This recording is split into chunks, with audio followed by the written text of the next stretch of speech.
two fairly short presentations. One that I prepared that will give you sort of an overview of the energy world and where biogas slots in the realm of energy. And then a presentation more technical that was prepared by our former Chief Technology Officer. For a lay group, I have enough knowledge to present it. If you have some very seriously detailed technical questions, I will refer you to a website or a book someplace, and I will gloss over that.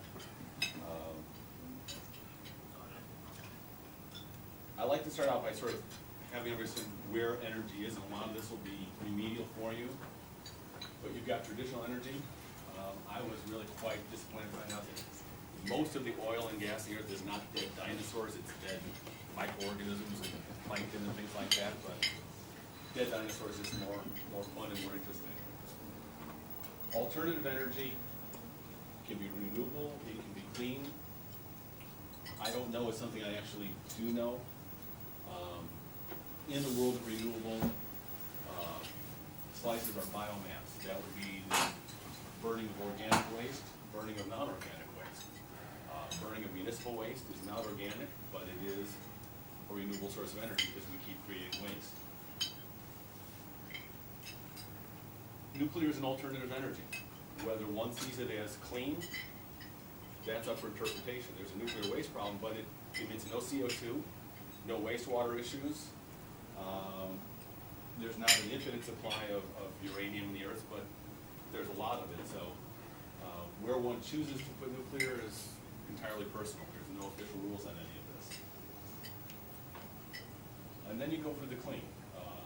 Wind, solar, hydro, biogas, these are things that create energy that don't cause any harm. When you're burning at the very top biomass, you are still emitting pollutants into the air.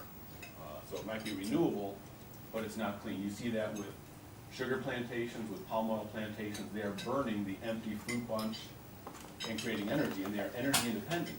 And it is renewable, but it is fairly highly polluting. Why do we like biogas?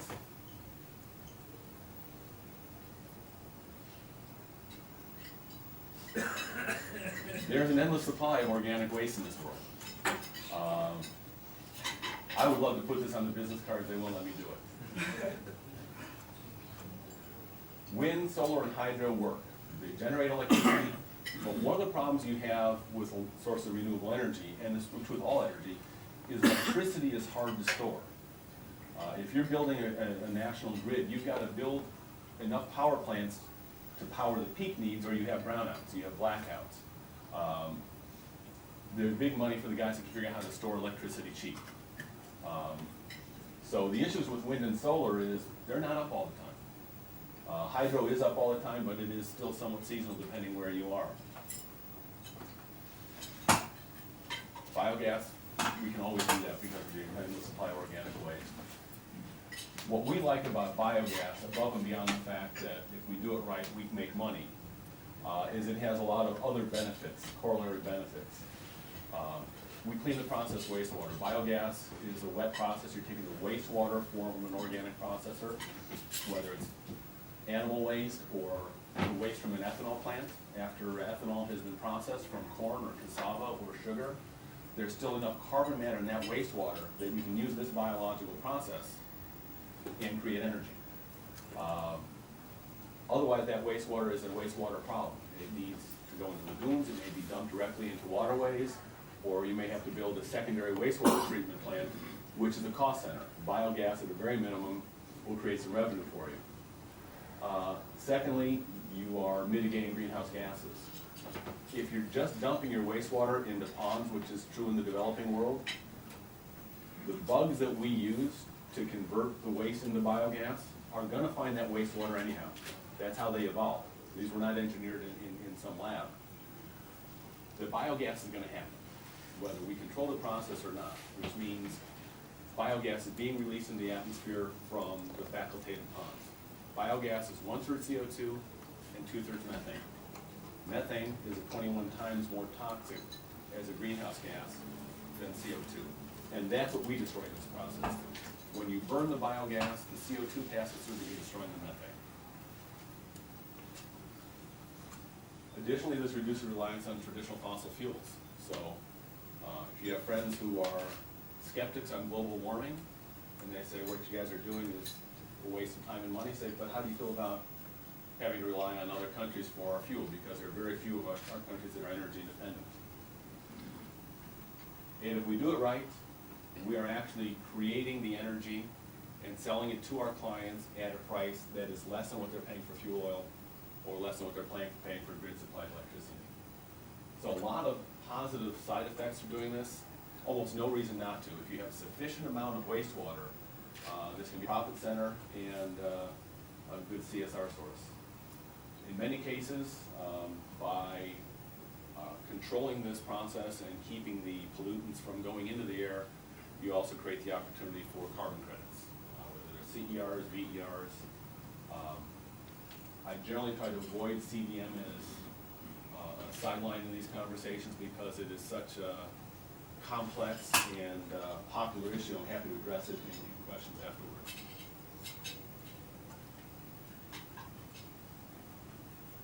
I like this analogy. I have yet to have a technical person tell me that I'm wrong, and having been in both businesses. You're basically using a biological agent. You're using some kind of bacteria to convert one form of carbon into another. Instead of yeast converting sugar and alcohol, we're using multiple types of bacteria that convert carbon matter into biogas.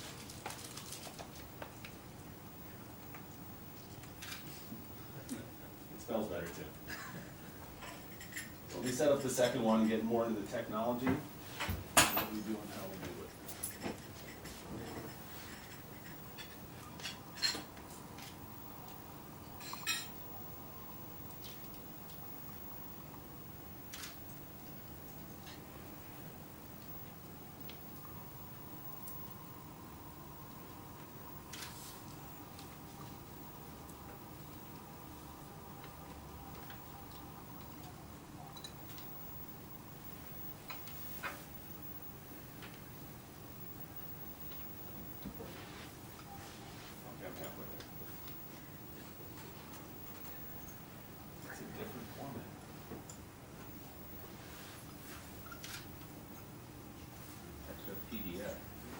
Yeah, but it's a you get PowerPoint.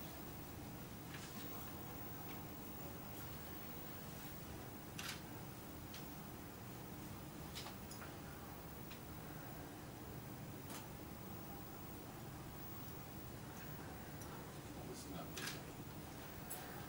Just there you go. Is it close enough? That's good enough. Okay.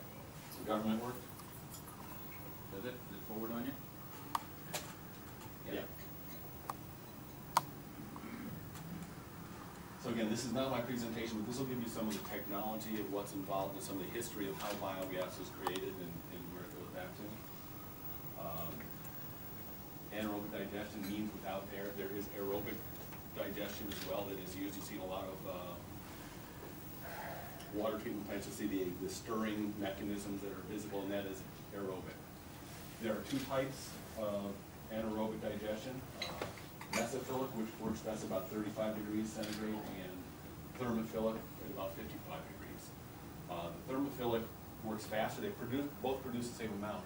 Thermophilic works faster, but it's a more expensive and complex process to build. So if you're limited in space, you tend to go thermophilic. The pollution reduction, COD is a measure of the amount of carbon in the wastewater, and the amount of reduction depends on the type of substrate you're using. Things like cassava wastewater, we can get 97% reduction, but if you're dealing with waste from a sugar plant, there's too much fibrous material in there to be digested, so you get a lower level of conversion. By being anaerobic, it's got to be a closed reactor. We're doing this business in Southeast Asia, as we said before. The bugs like it at about 35 degrees.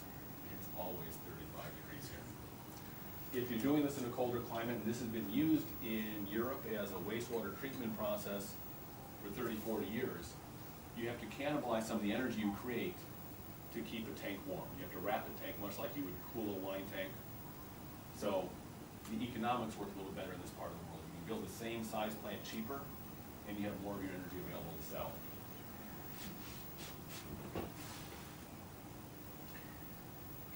This is where I will go quickly if you have questions, but early reactors were generally dug in the ground, very basic, and I'm not even going to pretend to understand this design.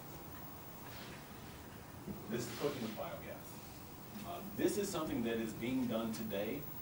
I know a fellow here in Bangkok that's with a nonprofit, and they work in Vietnam and other developing countries where people are still burning wood in their homes for heat, for cooking. And they've got chickens and goats and whatever kind of animals wandering around. You can build a backyard-sized digester. You can do it in a tank, you can do it in a 6-foot hole in the ground, and with a couple $100 of investment, you put all of your household waste, your animal waste in there, and it will create enough biogas for the family to cook, maybe heat the home. What this does, among other things, is he says the first thing people do is they run out and they redecorate their houses because their houses are full of soot, and they put in new white tile. But it also frees up whoever is doing the collecting of the coal of the wood. It frees up their time because this is a somewhat automated process. So this can be done on a very small and simple scale. The septic tanks that many of you know from previous homes, that's essentially what this process is. One of the earlier, better developments is the CSTR, the stirred tank reactor. And the concept of stirring is you want your bugs floating in suspension because the more contact they have, bug surface area to the carbon matter, the better reduction you're going to get. They're going to act better, they're going to act more quickly. Yeah, I don't know. Are they recording that? That's terrible. Anaerobic filters, this starts with the sludge bankers where you now have a medium that's more concentrated that the bugs can cling to, and you start forcing the water, the wastewater through that. And it's a more quick process, you don't get quite as thorough a job. So one of the, see now we're kind of off on the sides, aren't we? Just like that.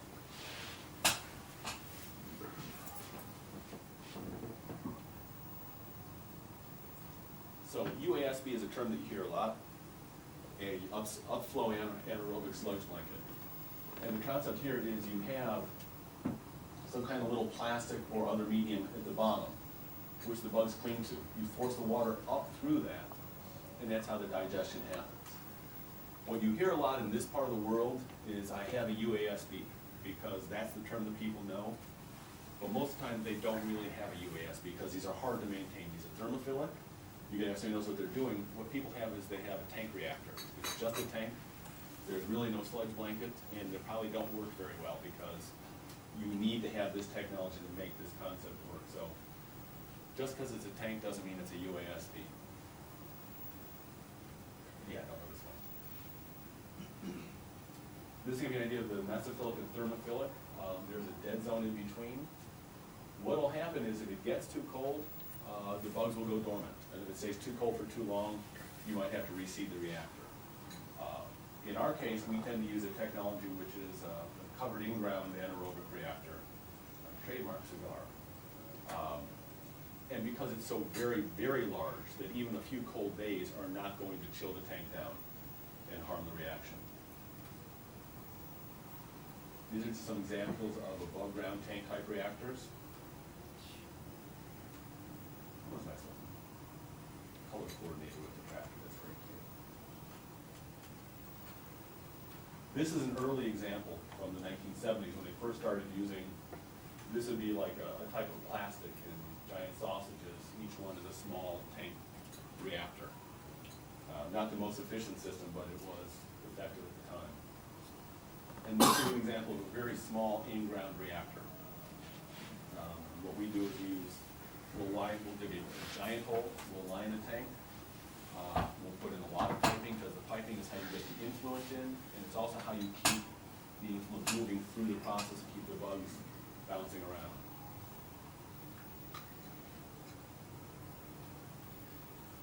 Not a very good picture. What are they, underground then? Yeah, these are in ground. So this would be an example of a plant that we built. In this case, what we'll do is we'll hold this particular plant is our biggest plant up in Korat, Thailand. This plant, this reactor, we think is the single largest reactor in the world. We've heard about projects that are bigger, but they're in Europe, and which means there are dozens and dozens of tanks.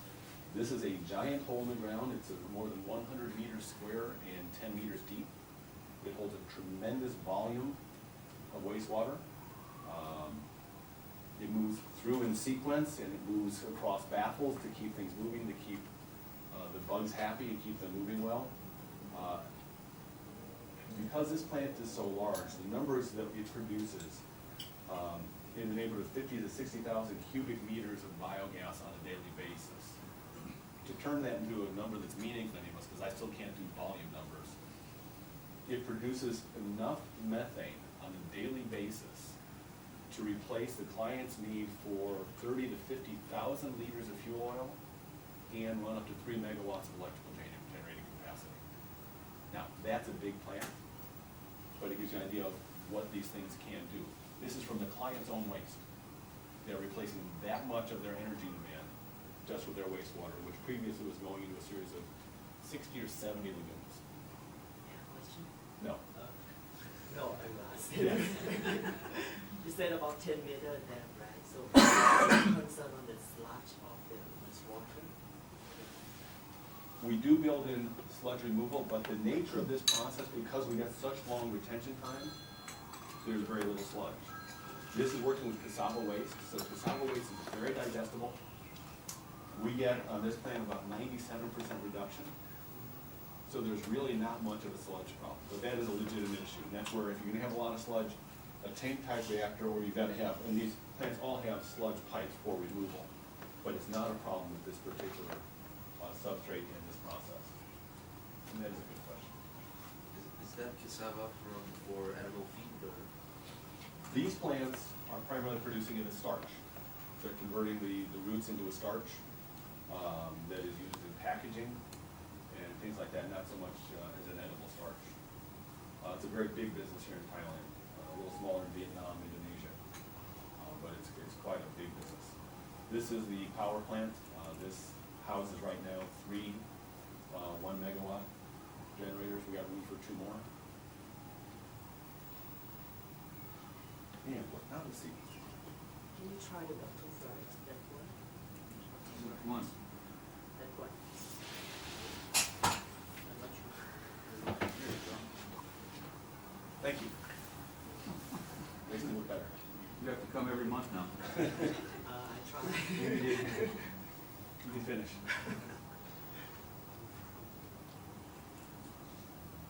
So to give you an idea on the right of the scale of this plant, very large. If you're going to do CDM, you have to have a flare so that if you're not burning the gas, if you're going to get carbon credits, if you're not putting the gas through your burners or your boilers or your electrical generating, you have to have a flare that puts out automatically and is monitored so that the folks in Bonn, Germany know that you are destroying methane that you're supposed to be destroying. That's a picture of a flare. This would be the burners. So we're sending the biogas to the client's burners. They're firing big boilers, create steam heat. What we do for our clients is when we go into the plant, they're always burning liquid fuel. We'll convert their burners from liquid fuel to a dual burner so that they can burn biogas primarily. But if there's a problem with the biogas plant, we don't want them to be down, so they can still go back and convert back to liquid fuel if they need to. That's a 1 megawatt Caterpillar generator. So this is what an in-ground reactor would look like. And essentially the wastewater is coming in here. This is a big hole in the ground. It's lined with high-density polyethylene. What you don't see is there are pipes all throughout here for recirculation, circulation. And the wastewater is going to slowly flow through here, and you want these baffles to keep the biomass itself, the bacteria, from flowing out. One of the issues you have if you're going for carbon credits, you're measuring the amount of COD, the carbon going in and the carbon going out. If your bug population gets too big and starts flowing out, that's measured as carbon. And by your own creation of biomass, you're going to reduce the amount of carbon credits you get, when the fact is you are reducing the methane being released in the environment. So it's not that easy to monitor these things because, I don't know if we'll get to this later in the presentation, but temperature is critical. pH is critical. The bugs like it between 6.4 and 6.6, and you get much out of that range, you start running into problems with the bugs. If your client is gonna be using disinfectants to wash down their process, you wanna know that you're gonna bypass the wastewater. Particularly in animal farms, pigs, particularly, they're susceptible to disease. If the farmer is going to inoculate his pigs and give them antibiotics, we need to know because we need to bypass the water for the next 12 to 24 hours because those antibiotics kill bugs, and we got a tank full of bugs. But that's a general idea of how this type of in-ground reactor flows. And as you can see, there is a sludge pipe here for removal, but that's not a big problem in this type of a reactor.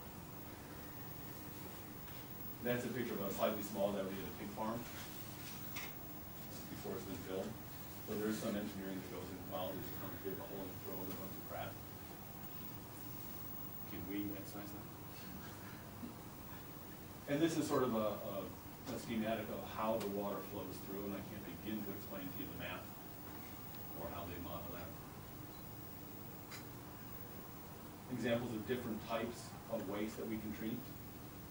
Citric acid processors, cassava, pig farms, ethanol. We can work with slaughterhouses. We can work with almost any kind of organic waste. We're talking in the Philippines to people like Dole and Del Monte, any big food processors. The real issue is, for us, we go out and we will measure the volume of wastewater and the density of the COD, and we need to measure the total weight of the carbon that's coming through to determine if there's a commercial amount of energy to be sold, and we work backwards from that. You know, if it's very high volume and low density, we've got to build a very large reactor, that even if there's enough weight, the cost of building it may not work. So sizing is important.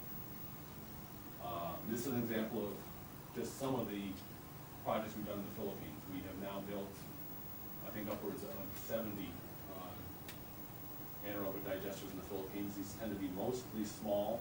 I think our biggest is 1.2 megawatts of electrical generating capacity, but most of these run between 1 and 300 because pig farms don't have that much waste and they don't have that much of an energy.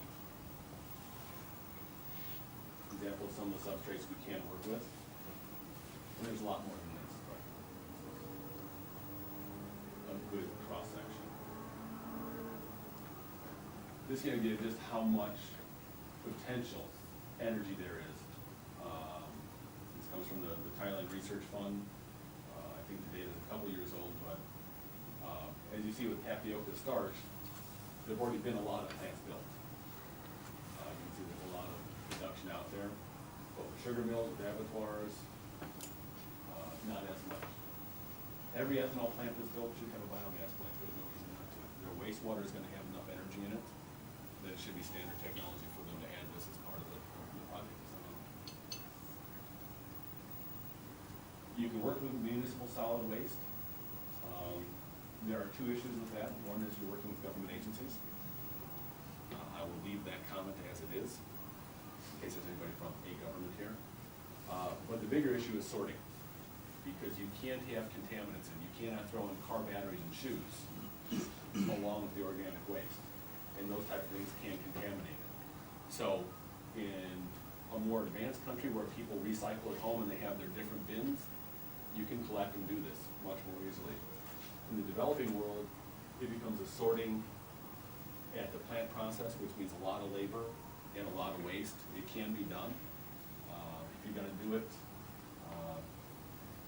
there's some automated sorting machines, but again, they become a lot more expensive. So there are, municipal solid waste tends to be burned rather than digested, because you can burn anything. Newer developments are for higher solids. We're working on that right now with the pomace from cassava plants. There's a tremendous amount of energy there, and that's used mostly as animal feed or fertilizer, and we think that it's got more value as an energy source. Detail I don't think is really going to care about. But we talked about a little bit about that, in terms of, this has to do with releases of greenhouse gases and what's happening with world temperature down below. And I'm sure a lot of you are familiar with some of these issues. This is an aerial view of our plant in Gomberg. And this up here would be the biogas plant itself. So this is, I think we took this from Google Earth, to give you an idea of how visible, how big that particular project is. This here is another waste product plant. So we're taking the liquid waste and putting it into our biogas plant. This is where they dump what they call the wet cake or the guard. It's like an applesauce consistency, it's about 80% wet. And they'll dump it out on a concrete bed, dry it, and they'll either sell it off as animal feed or as fertilizer. We think we know we can digest this, and we're building our first plant for these people right now. And that can generate, this is the plant that was producing the numbers I told you about earlier. This will generate for them probably an additional 10 to 15 megawatts of electricity, and that's all liquid waste.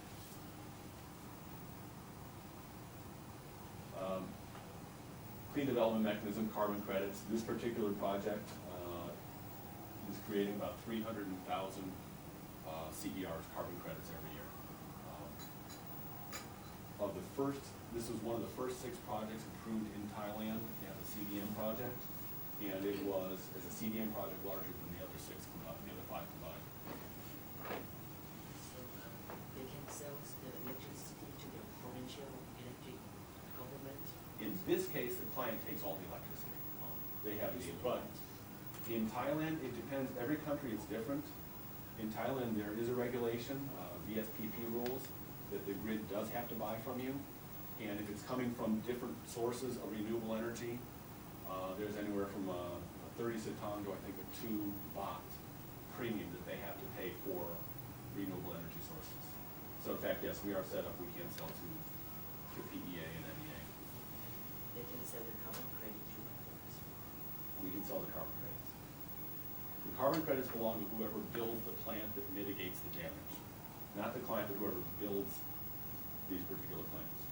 Of course, these days, everybody knows about carbon credits, so you go into a client and they say, well, we want half the carbon credits. You say, well, then you pay for the plant yourself because there's no economics there. We can talk about CDM a little bit later. It's complicated and it's be tough to bet your business on carbon credits. This is the status of carbon credit projects in Thailand. This is information from this year. So 55 projects have been approved, 37 are biogas. Biogas is technology that has been accepted in Thailand quite broadly. The 27 projects in the pipeline, 15 are biogas. And I don't think there's more than about 70 starch plants in Thailand of a magnitude to make this work. So that end of the business has been fairly well satisfied. Stephen had a sense of humor. His point here is cows are still a source of about 21% of all greenhouse gases emitted. And as the world gets wealthier and people want to eat more meat, we make more cows. So as a resource issue, meat is a huge issue. I'm not giving up my steak, but cows take a lot of water, they take a lot of grass, they take a lot of feed, they take a lot of energy to process, and they walk around and belch methane all day. That's exactly what they do. So, if you want to give up your cows, you can save the world. Would there be a way to capture the People are talking about that. If you had a dairy herd that was inside most of the time, then you could, in theory, capture the methane in a closed environment. We found very funny pictures in the Bangkok Post a year and a half ago.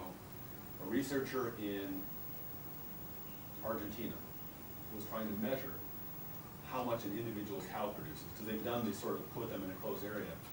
And they showed a picture of this guy with a cow, with a plastic tank on its back, and a hose, and it says it's capturing cow belches, cow burps. And we, of course, sent it around and said, this is our new technology, we're going to outfit each cow with its own little energy generating abilities. I think what you run into there is the collection process would be so cumbersome and so expensive that it's not gonna make sense. But I don't invent stuff, so I don't really know. And, you know, as I discussed in the first part, there are a lot of benefits to doing this.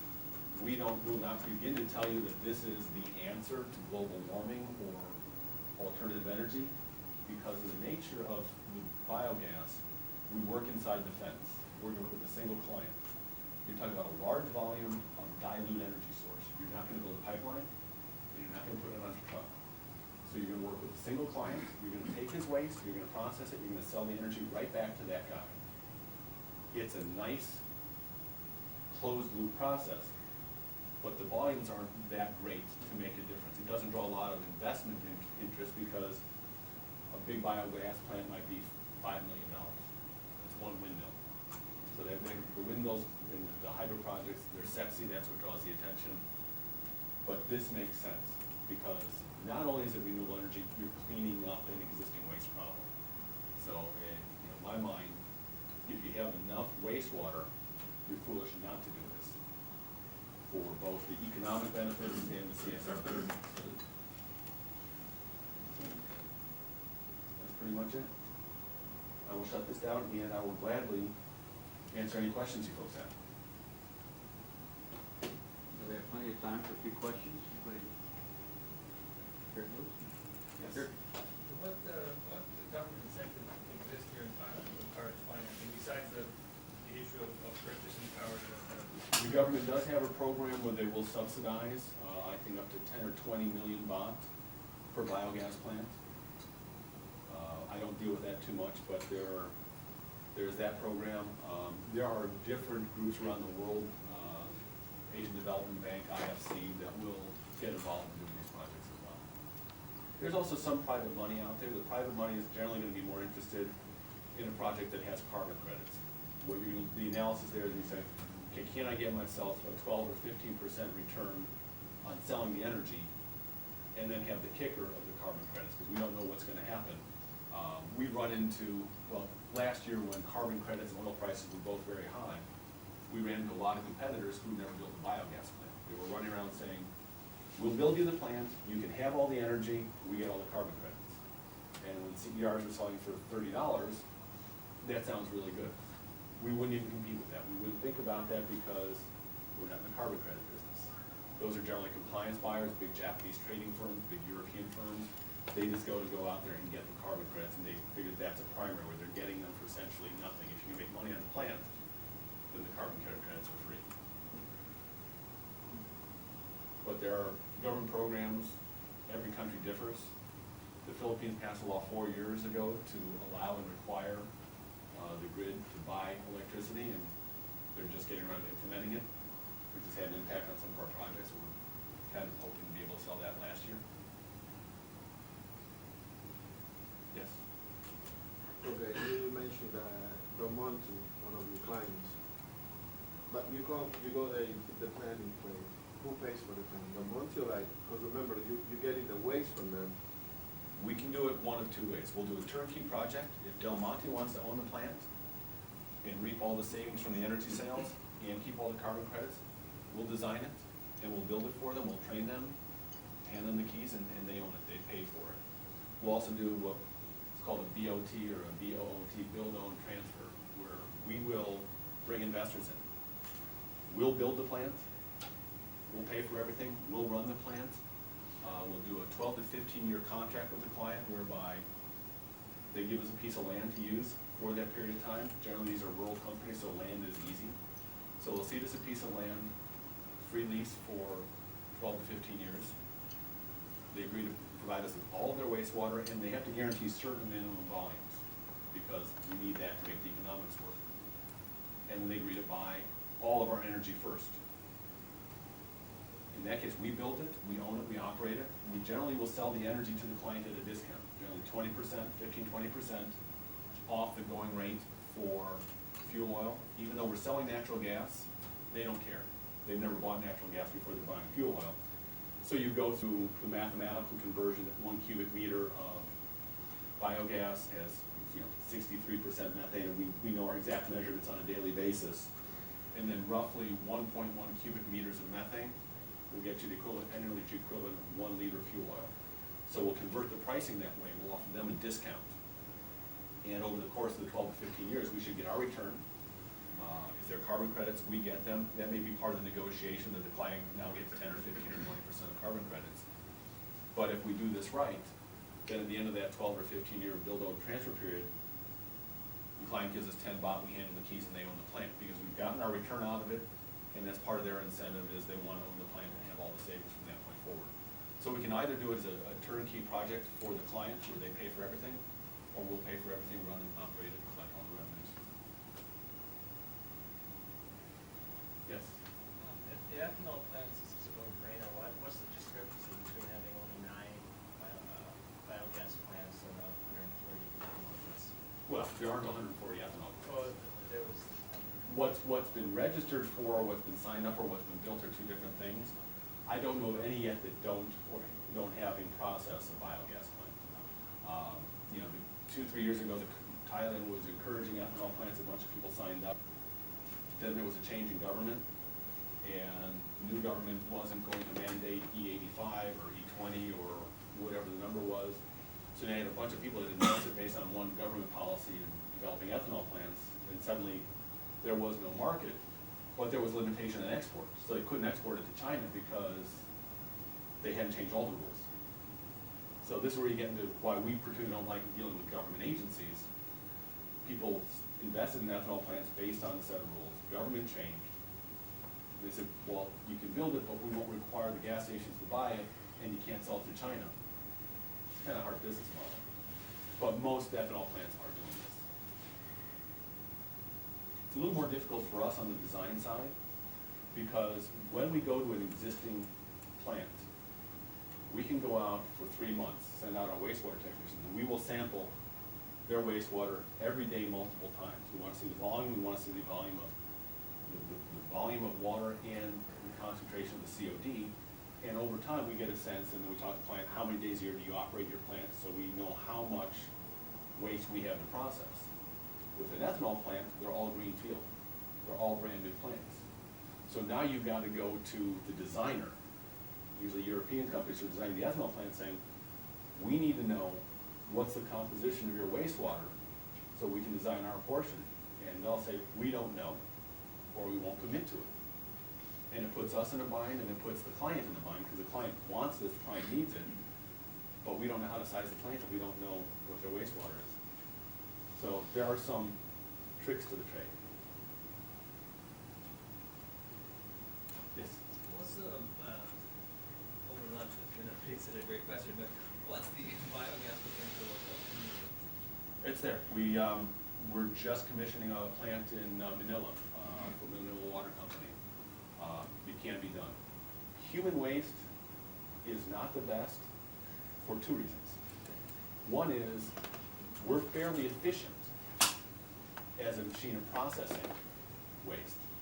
So the volume of food you put in your body versus the volume of waste that's coming out isn't that great compared to a cow or an elephant. Follow a horse and all day long. How do they do that?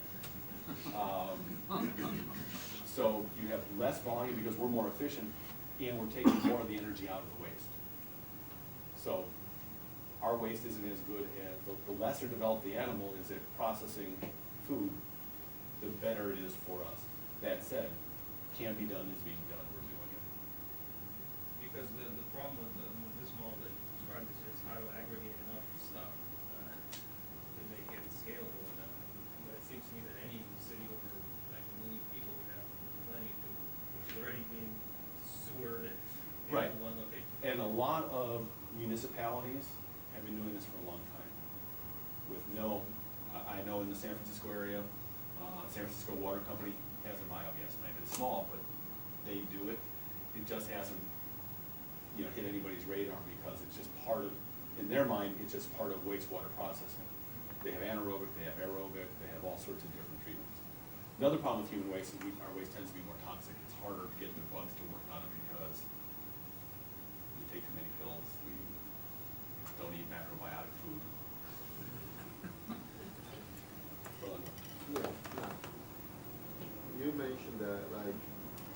country, like something bigger, at a bigger scale can be done with recycling. Like if they say developing countries, if they have the right process of recycling and classifying the waste, so like so bigger plants could be in place. So like wouldn't be in the interest of government trying to educate those people? One would think. What you run into with a lot of municipal waste is it's contracted out.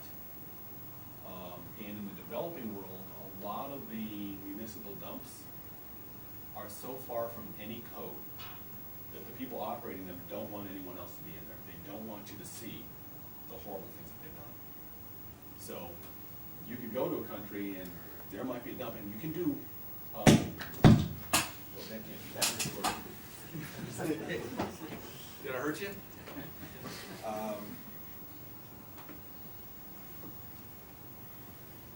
You can.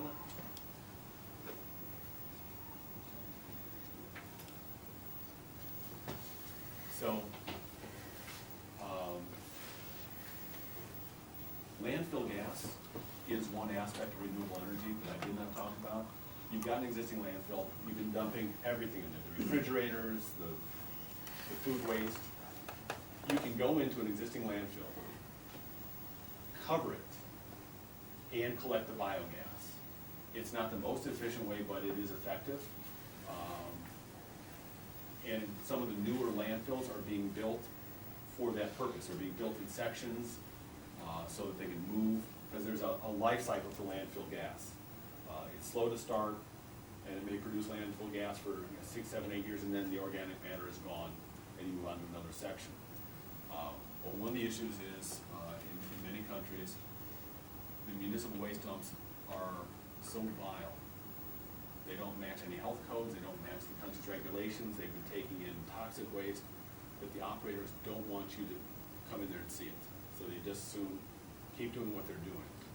Can it be done? Absolutely. And it is being done. New dumps in newer cities are doing not only the separation coming in, but they're setting up the dumps themselves to collect landfill gas. Because I assume that's when you literally want a combine, a cell combine in there. Because I can find myself combine in there before they become the trash. And now it's mixed bio waste with something that. It's gonna contaminate your bio waste. Exactly. One last question, and I'll have to. Your hands up? I think very good question here, but I think at the bottom line, we need to know about the investment. So can you share the typical IRR of payback period and time? IRR really depends on the concentration of wastewater. We want to see a projects without carbon credits, between 14 and 30%. 3 years ago, 4 years ago, we were seeing a lot more in the high 20s. Now with competition, we're seeing a lot more in the mid to high teens. But an example is you can have 2 cassava processors producing the same amount of wastewater, but one guy's got a more efficient plant, which means his COD is coming in at 14,000, this guy's COD is coming in at 28,000. I've got the same volume of wastewater. It's gonna cost me the same amount to build the plant to handle that volume of wastewater. I'm gonna get a lot more energy to sell out of this one. So it's not a standard rule because of the nature of the biological process and the nature of different values in the wastewater. Well, join me in thanking Stephen today for. And he'll be around for a few minutes afterwards if you have questions.